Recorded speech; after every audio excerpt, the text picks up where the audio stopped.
অক্ষয় তৃতীয়া। আজকে অক্ষয় তৃতীয়া।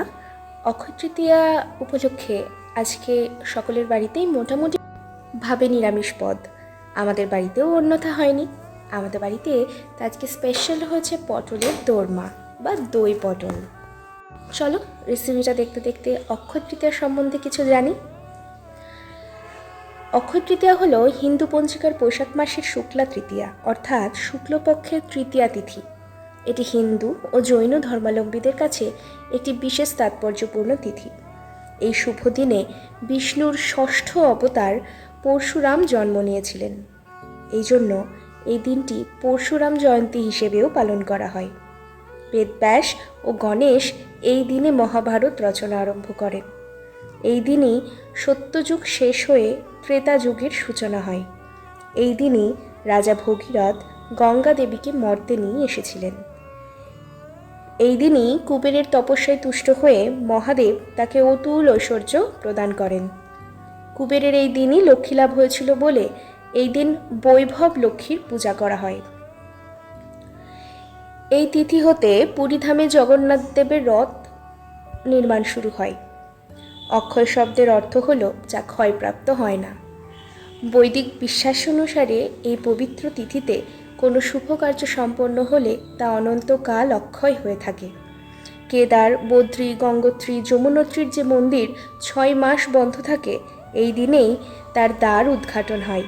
দ্বার খুললেই দেখা যায় সেই অক্ষয় দ্বীপ যা 6 মাস আগে জ্বালিয়ে আসা হয়েছিল। আধুনিককালে এই তিথিতে সোনার বা রূপার গয়না কেনা হয়। মনে করা হয় এই শুভ তিথিতে রত্ন বা জিনিসপত্র কিনলে গৃহে শুভ যোগ আসবে, সুখ শান্তি ও সম্পদ বৃদ্ধি হবে। এই আশাতেই এই দিন মানুষ কিছু। তাই এই শুভ দিনটিতে আজকে আমাদের বাড়িতে হয়েছে পটলের দোরমা। ভাবলাম তোমাদের সাথে একটু রেসিপিটা শেয়ার করি। তোমরা তো দেখেই নিলে, তাও একবার বলে দিই ক্লিয়ারিফিকেশনের জন্য। প্রথমে পটলগুলো পুরোপুরি খোসা ছাড়িয়ে কাটতে হবে। তারপর কড়াইয়ে সেগুলোকে লবণ দিয়ে ভালো করে ভেজে তুলে রাখতে হবে। হলুদ কিন্তু দেওয়া চলবে না। হলুদ চাইলে দেওয়া যায়, আমি দিই না। মিক্সার গ্রাইন্ডারের একটা বাটিতে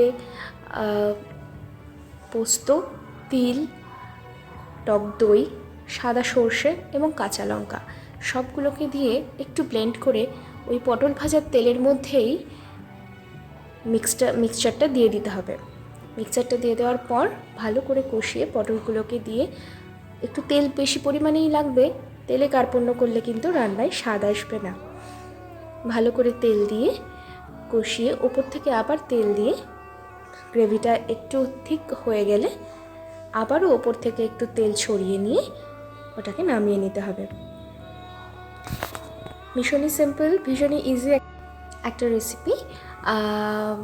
ভালো লাগলে একটু শেয়ার করে দেবেন, একটু লাইক করবেন, একটু কমেন্ট করবেন। আজ আসি, টাটা। সকলে ভালো থাকবেন। আর রেসিপিটা কেমন লাগলো অবশ্যই কমেন্ট করে জানাবেন।